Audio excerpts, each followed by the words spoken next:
Hi, welcome along to Taking the Biz, the channel dedicated to A-level business students.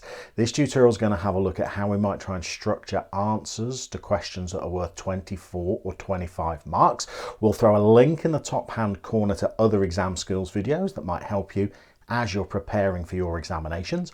The first thing we'll say about 24 or 25 mark questions is that there is no predefined structure that students have to use in their answers. The exam boards are very careful not to release how they expect longer answer questions to be structured, but lots of students feel like they like to have an idea in their head of how they might structure questions that are worth different amounts of marks when it comes to the exams. So here's something that we could use for 24, 25 markers if we feel like it works for us. So if we take a look at a typical question that might be worth 24 or 25 marks in our exam, such as a business has been paying declining dividends to its shareholders, to what extent might greater investment in innovation help a business trying to improve shareholder returns? Now, if we were trying to answer a 16, maybe up as high as a 20 mark question, we'd probably set this out using 3 different sections. Maybe in our first section, we'd talk about why greater investment in innovation might help businesses improve shareholder returns. Maybe we'd make a point like it might give the business a competitive advantage, and maybe we could talk about some of the impacts of having a competitive advantage, leading to ultimately shareholders benefiting through greater returns, greater dividends. In our second section, then we'd probably want to make a counterpoint. Maybe something to say that greater investment in innovation might not improve shareholder returns. Maybe we could talk about the level of investment that might be needed, how much money a business focusing on innovation might need to pump into research and development costs. And we could go on a little chain of impacts, ultimately leading up to how that might damage the returns that we're able to give shareholders.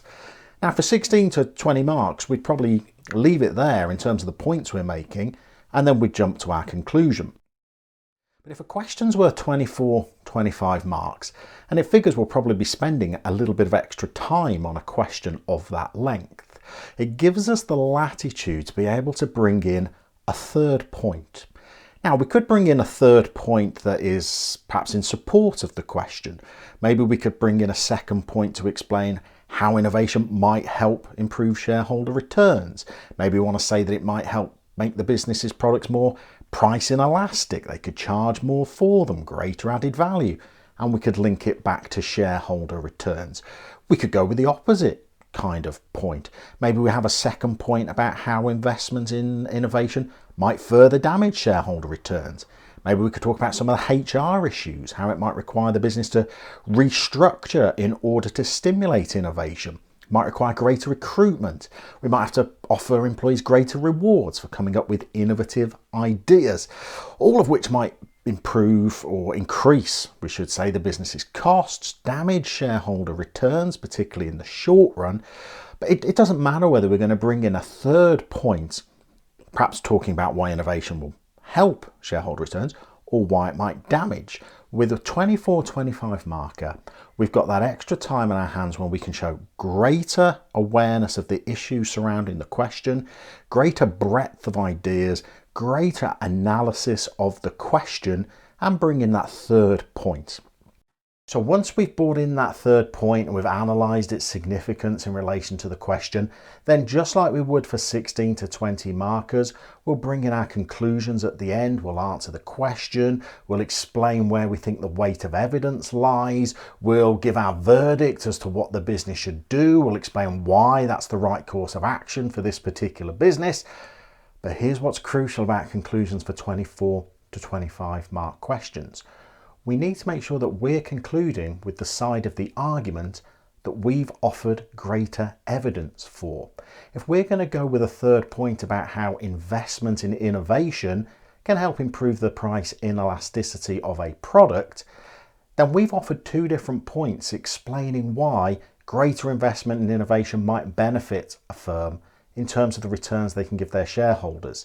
It would look a little bit lopsided having given 2 points in favour of that if we then concluded that we thought on balance greater investment in innovation wouldn't improve shareholder returns. So we need to make sure that we're planning our answer around. It doesn't matter whether we're going to give 2 points in favour of one argument or 2 points in favour of another.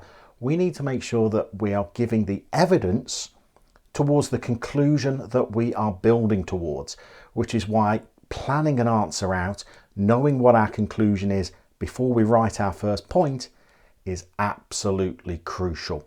We'll see you soon for some more exam skills tutorials. Hopefully that helps you with 24, 25 mark question structure. Keep on taking the biz.